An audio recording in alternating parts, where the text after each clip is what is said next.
السلام علیکم۔ اسلام آباد میں ایک بڑا ہاٹ ایشو چل رہا ہے، ون کانسٹیٹیوشن ایوینیو، اس کا بہت بڑا ایشو چل رہا ہے۔ تو آج ہم دیکھتے ہیں کہ پاکستان کا عدالتی نظام کیسا ہے، پاکستان کا جو حکومتی نظام ہے وہ کیسا ہے، اور پاکستان کے جو ادارے ہیں وہ کام کیسے کرتے ہیں۔ سب سے پہلے دیکھیں گے کہ یہ جو انسٹیٹیوشن تھا یہ کس لیے بنایا جا رہا تھا، اس کا مقصد کیا تھا، کون لوگ اس کو بنا رہے تھے، اور اس کو کس شکل میں بنایا جانا تھا، اور پھر اختلاف کہاں سے پیدا ہوا۔ سب سے پہلے دیکھتے ہیں جی، یہ 2005 میں آکشن ہوا تھا، 13.5 ایکڑ یہ رقبہ تھا۔ یہ سی ڈی اے نے کسی ایک نجی فرم کو دیا تھا، کوئی پرائیویٹ کمپنی تھی، اس نے اس پر کام شروع کرنا تھا کہ ایک اس پہ 7 اسٹار ہوٹل بننا تھا۔ ہوٹل کا نقشہ وغیرہ یا جو بھی تھا، سی ڈی اے جو متعلقہ ادارے تھے انہوں نے اس کی اپروول دے دی، اس پہ کچھ کام شروع ہو گیا۔ اس کی کنٹروورسی جو شروع ہوئی ہے، اس کا جو اصل جو معاملہ بگڑا ہے وہ بگڑا جا کر 2014 اور 2016 میں۔ جو پرائیویٹ کمپنی تھی اس نے ہوٹل کی منظوری لی تھی، اور اس پہ انہوں نے کیا کیا کہ رہائشی جو فلیٹ تھے وہ بنانا شروع کر دیے۔ رہائشی فلیٹ جو یہ 2 ٹاور ہیں، 22 منزلہ، 22 منزلہ 2 ٹاور ہیں، اور ایک منزل پر 7 فلیٹ ہیں، یعنی کہ ٹوٹل ملا کے یہ 150 سے اوپر یہ فلیٹس بنتے ہیں۔ اس جو پرائیویٹ کمپنی تھی اس نے کیا کیا کہ وہ فلیٹ جو تھے وہ بیچنا شروع کر دیے۔ ہمارے ادارے سوئے رہے، عدالتیں سوئی رہی، سی ڈی اے سویا رہا، کسی کو کوئی ہوش نہیں تھی۔ غریب لٹتا رہا، غریب تھا یا جو بھی تھا، ظاہر ہے وہاں پر غریب تو فلیٹ نہیں لیتا، کروڑوں روپے کا ایک فلیٹ ہوتا ہے۔ خیر ہمارا یہ ایشو نہیں ہے، بات ہو رہی کارکردگی کی کہ حکومتی ادارے کتنے ایکٹیو ہیں۔ یعنی کہ 2005 میں یہ زمین الاٹ ہوئی، 2014 میں پہلا ان کا ایشو سی ڈی اے کا اور پرائیویٹ کمپنی کا وہ شروع ہو گیا۔ تو وہ 2 سال جھگڑا ان کا چلتا رہا، پھر جو سی ڈی اے تھا اس نے کیا کیا، اس کو سیل کر دیا 2017 میں۔ 2017 میں یہ سیل ہو گیا۔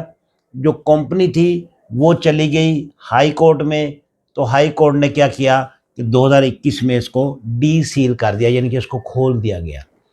اس کے بعد انہوں نے جو کمپنی تھی انہوں نے فلیٹ بنا کر دڑا دڑ بیچنا شروع کر دیے، لوگوں نے بھی خریدنا شروع کر دیے۔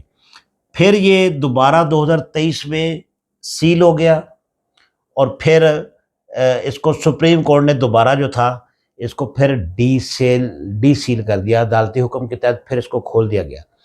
اسی دوران جو باقی فلیٹ تھے وہ پھر بکنا شروع ہو گئے۔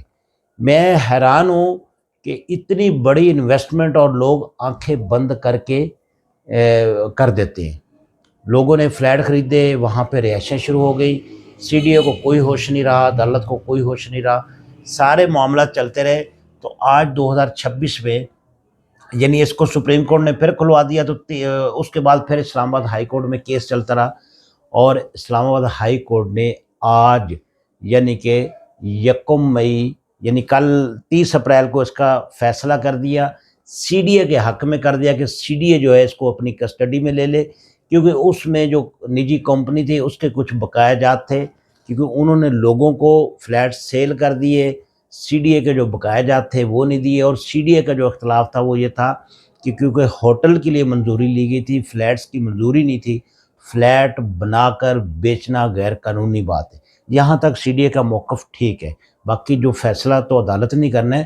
میں صرف ایک جو نقطہ ہے اس پر زور دینا چاہتا ہوں کہ 2005 میں شروع ہوا، 2026 ہے، 21 سال تک یہ معاملہ چلتا رہا۔ اس دوران وہاں پہ 2 ٹاور کھڑے ہو گئے، وہاں پر 150 سے زیادہ فلیٹ بن گئے، بک گئے، لوگوں کی رہائش ہو گئی، کسی ادارے کو کوئی ہوش نہیں آیا۔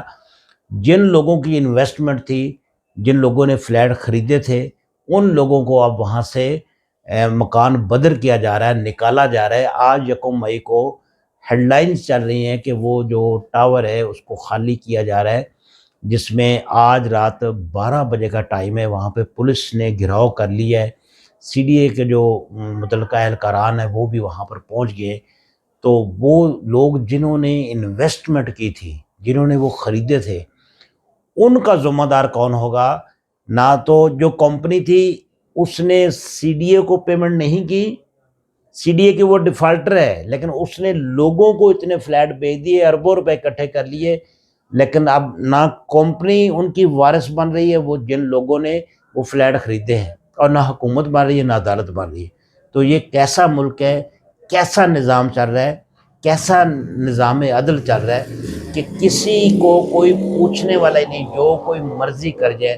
اتنا بڑا سانحہ میری نظر میں قابل افسوس ہے۔ ان اداروں کی کارکردگی آپ خود دیکھ سکتے ہیں کہ یہاں پر حکومت کو نوٹس لینا چاہیے، کم از کم جن لوگوں نے فلیٹ خریدے ہیں ان کے پیسے تو واپس کرنے چاہیے، ان لوگوں کو تو ریلیف دینا چاہیے۔